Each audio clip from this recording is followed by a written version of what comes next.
Motoring in Britain used to be serene, well-mannered. Some might have even called it romantic. The modern miss receives her proposal, as likely as not, sitting in the front seat of her young man's car, or possibly it's his dad's car, which he sneaked for the occasion. Well, here comes a bucket of cold water, matey. Empty roads and pootling around in search of somewhere to have a picnic is as outdated as sexual stereotyping. While man listens to the engine, woman is looking at the appearance, the upholstery, the colour scheme, and all those refinements which delight her in a car. But don't for 1 minute think that because the Brill cream has gone out of motoring along with the romance, that Britain's love affair with the car is over. It simply evolved with a pace that would leave Darwin breathless into something day-glow. Yes! In the summertime when the weather is high and you can stretch right up and touch the sky when the weather is fine. The latest trend to sweep the nation is the cruise. You and a couple of thousand of your closest friends paint your cars scarlet, add lights from a 747 and head off to a car park somewhere.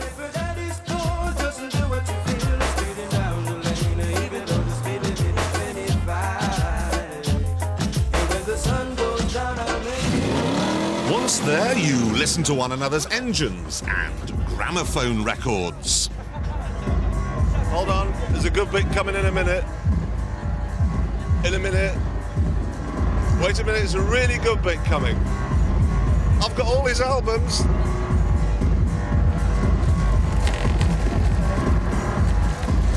I'm so old. I'm old. After the music becomes boring, you set fire to everything. I've got an 8-foot firework fountain coming off the roof, 6-foot fountain going off the spoiler while I'm doing my burnout. He's got me going, mate, I tell you. He's got me going. And I've probably got the best painted car here anyway. No, you haven't. Simple stuff. The extraordinary thing is, though, that our love affair with the car is so resilient. I mean, it's managed to survive the complete decimation of our car industry.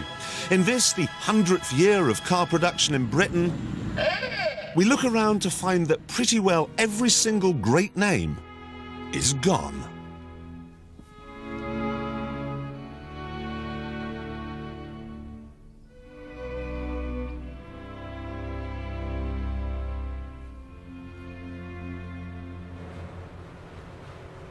Gilbert, born 1959, died 1973.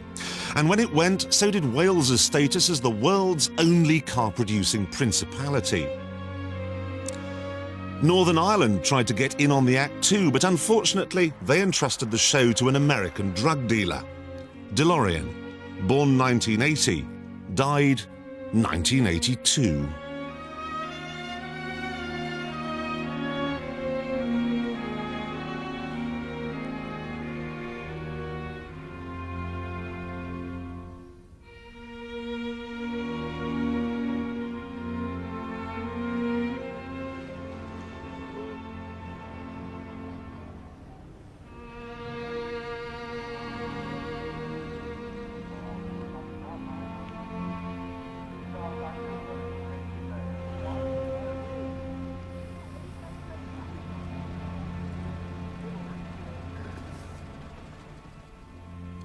One of the oldest car names in Britain, AC, was revived just before Christmas by a bunch of Americans. Jaguar too is now owned by the Americans, and so is Aston Martin. Rover was snaffled up by the Germans, and in November, Lotus became Malaysian. So what on earth went wrong here? Whilst I accept that the trade unions would have to accept some responsibility, the major responsibility was management, who took all the policy decisions, which the trade unions had got no control over, and they stood or fell by those decisions. Unfortunately, they fell. I think that you can attribute blame equally among them. I mean, the politicians interfered in the running of an industry which they should never have got involved in. The management were incompetent, and the unions were venal and stupid, and the inevitable eventually came about. Well, it was a failure to respect manufacture, a failure to invest in manufacture, a failure to recognise that people who create wealth are those who do the actual work. It's not just what government did, it's not just what the unions did. It's not just that the unions didn't control their shop stewards. It is also because managers had a duty to manage and they weren't doing it. That is a big part of the problem. I think everyone is to blame. Everyone and everything. I mean, British Leyland had the Marina and the Allegro, two awful cars from the same company competing against each other. That's idiotic. The Marina was intended for the fleet market, was what we wanted. The Allegro, which I always thought was a rather nice car, you motoring experts who know everything slammed it because you said it didn't look very nice. I still think it's quite a nice car today, actually. It was a disaster from the start, the Allegro, and it had all sorts of faults, not least of all leakages which were horrendous, and the design was wrong, but that was what we had to make. And we got a philosophy, particularly under Stokes, that we did all our testing after we sold them on the roads. The customers did it for us. You've been used by the management in the most cynical way. More crazy still, in the first 6 months of Michael Edwards' reign, there were 357 stoppages at Longbridge alone. People only ever went to work, to sleep, or nick things. I mean, you could get anything for any car in Birmingham, you know, for the price of a pint. But the wonderful thing about it, I remember when we moved there in '77, we went house hunting. We eventually bought a house from a guy who worked at the Castle Bromwich paint factory. And the house was painted British Racing green. There was an Allegro tobacco living room and an aquamarine metallic Montego silver bathroom. It was just everything in there had been nicked out of the paint shop. Britain's wheeled past is now preserved in Aspic at the Heritage Motor Centre. But here in the grounds we find a rare thing, a British car that has escaped the attention of Mr. G. Reaper. The very fabulous Reliant Rialto is in many ways like the Busby. Impractical, a bit daft perhaps, but an important part of Britain's cultural history. It, of course, isn't our only representative on the world scene. Slightly further up the scale, there's the Bentley Continental T. And then, right at the top, the new Rolls-Royce Silver Dawn. In between, though, there's an army of sports cars, headed up, I guess, by TVR and Morgan. And when I say army, I don't mean Captain Mannering and the Home Guard. I mean a fighting force like you simply wouldn't believe. Every single car you see here is made in Britain by a British-owned company.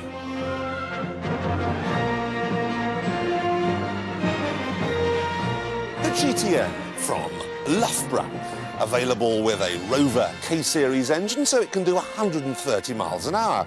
Comes with a removable hard roof so it can be a convertible, and it's yours for £7,000. There are upwards of 80 small car companies in Britain, guys knocking out stuff in sheds, and you won't find that going on anywhere else in the world. The Dakar here from Wilmington in Kent was used by Annika Rice. Should really have been called the Annie car.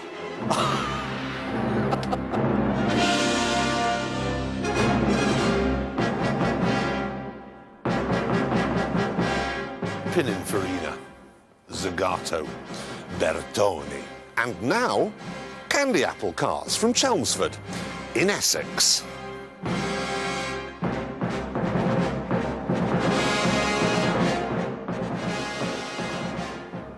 Now you're thinking, oh dear Clarkson, this time you've really blown it. Those are Lancia Stratos's, Italian cars from the 70s. No, they aren't. They were built last week in Tunbridge Wells. The Value for Money award goes to the Lomax here. When the body on your 2CV is rusted away, simply chop it off and replace it with one of these. Total cost for the entire car you see here, £3,500. This one is a real sweetie. It's called the Royale and there's 1930s style, but underneath it's a Ford Granada. Anti-lock brakes, fuel injection, power steering, power windows. If you call the factory in Preston, they'll build one for you. Really rather nicely, for £18,000. You must also remember that this, the McLaren F1, the fastest road car in the world, also comes from Britain's cottage car industry.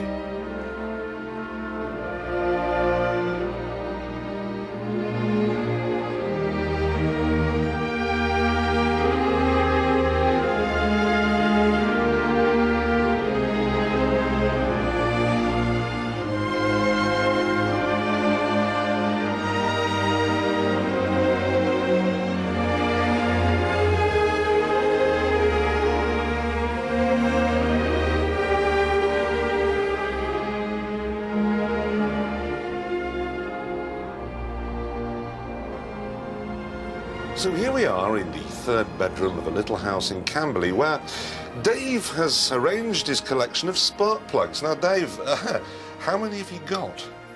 I have about 3,000 different names. 3,000? Is it an expensive thing or are they fairly cheap to come by? Some are as little as a couple of pounds, but plugs like the coil plugs can be 100, 150 pounds. About what I'd pay for this entire car. Meet Hickey, whose matching beard and dodge have had a profound effect on his neat suburban neighbours. Well, I was here first. Most people have moved in after me. So, you know, as I said, lived here all my life, so they've arrived to it, really. It'd probably be quite a nice road if I didn't live here, wouldn't it? But, Now look, I'm from Gardener's World. No, wait, Motorworld. And we need to talk. His front lawn looks like a wrecker's yard, as does his sitting room. But out back, things get much worse. Oh, well, now that's what I call a garden. And no need for a mower, eh? No, no grass. Have you lived here a long time? Yeah, all my life. When I became old enough, my parents left home. What, left you to it? Yeah. So you could replace their vegetable plot with... Dodge. Is that what it is? I mean, most of this is Dodge, yeah. With the exception of the 1909 Cadillac in the corner. So you know what every single bit and bob is, then? Yeah. Well, that's amazing. Every single part. So that clutch bit there is That clutch is a brake drum of the right. 1916 Dodge. Right, let's go check out the workshop. So, what have we got here, then? Another Dodge? No, this is a 1911 Sunbeam, which is thought to be the Shelsley Welsh hill climb car. And you're restoring it? Yeah. It's probably about the most important thing in my life at the moment. Do you think this is a particularly British thing, this fiddling around like you do? Well, I suppose it's what everybody else calls British eccentricity, but I think it's British normality.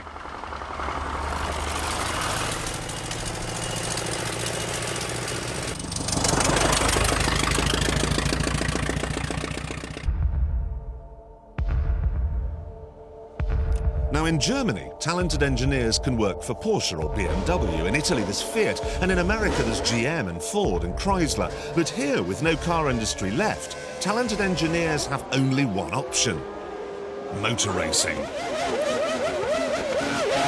Unsurprisingly, it's a sport we totally dominate.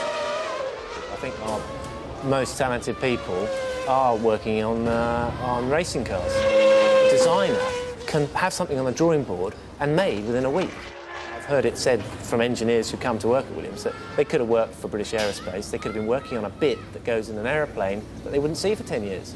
And then there's no job satisfaction in that for them. So motor racing gives a lot of job satisfaction to creative people. We're an island race. The motor car is part of our life, has been for quite a few decades. And I think it's because the industry has grown so much. In the UK in the last 30 or 40 years, any young person who wants to race, whether it's go-karts or touring cars or the lower category of formula cars, he finds it quite easy. Nothing on the planet is quite so Italian as a blood-red Ferrari racing car. Well, in fact, the current F1 cars were actually designed in Guildford by this man, John Barnard. I wonder what the Italian fan would think if he knew. I suppose he would think it was a necessary evil. I mean, first of all, I don't suppose they'd ever know that it was the part that we play in it. Secondly, I don't think he would consider the information that we've got over 40 people working here in England. What those 40 people give to Ferrari is a chassis, something that, frankly, no other nation on earth is any good at. I was employed by Enzo Ferrari, and he wanted me to bring the chassis technology of the day to Ferrari. As soon as you work for Ferrari, you realise engine is king. It's this old type of thinking, but of course, we all know that the chassis can be, you know, as effective or more effective than the engines. Look at the Formula One grid next year. With the exception of Minardi, who don't really count, every chassis is British. The world champion is British. Most of the team bosses are British. Well, Scottish anyway.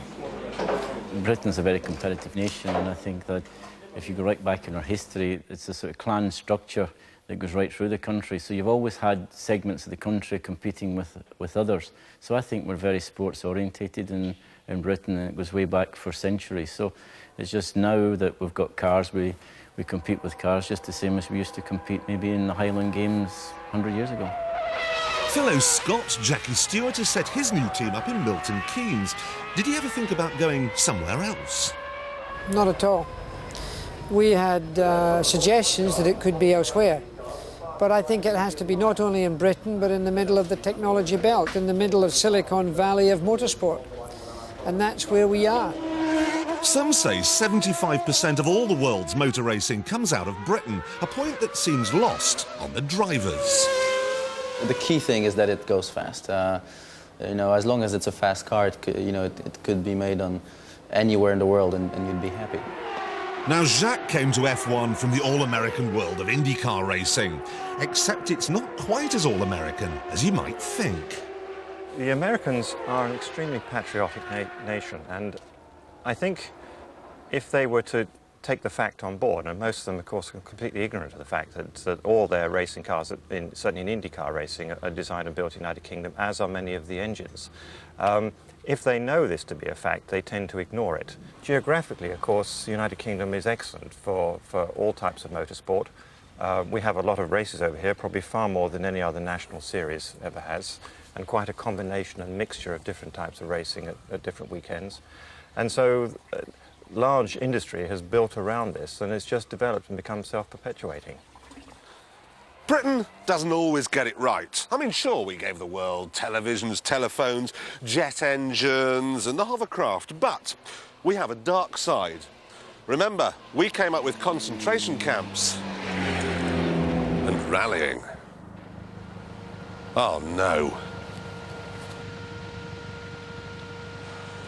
This is the hugely successful Mitsubishi Lancer rally car, made in Japan. Well, that's what you might think.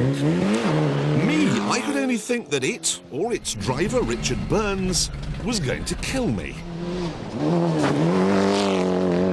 We're going to crash! I'm not. Nothing is more certain than we're going to crash. Oh! Is this really necessary? We're going straight on. Oh, no, my God almighty. I hate you. I hate this car. Oh. You show off. Sorry. Oh, brilliant. How much of this car is British? Well, the occupants all the time. Probably about 70% of the car. The main thing, of course, is it's built here. It's just the engine comes over from Japan. But just about all the mechanical parts are sourced and designed over here. So there's some little bloke in a shed somewhere making that gear linkage. Well, I hope it's not a little shed. I hope it's a reasonably big shed. But yeah, I mean, there's lots of different source parts on this car that will have come from small companies all around the UK. And hopefully the brakes as well. The brakes are British. And everybody's keen to get involved and everybody's keen to get things done quickly. Are we nearly back yet? Yeah.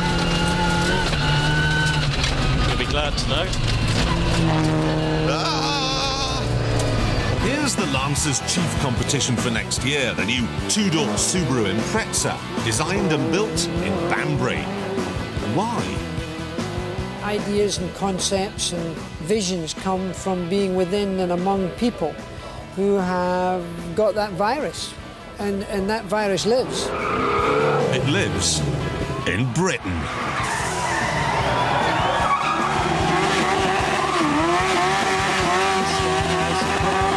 The youth of today likes nothing more than coming out of an evening with its wheels, giving it large respect, kicking.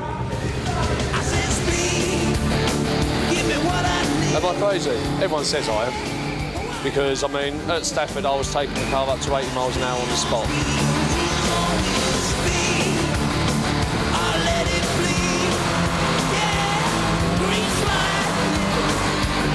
What's happening? You're commentating, mate. I'm commentating, right!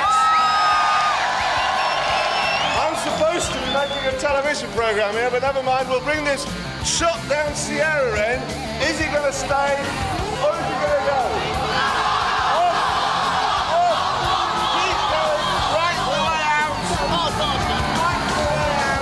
What happens here is they bring the car in and the crowd decides whether it stays or goes. Off! Off you go! Horrible, horrible.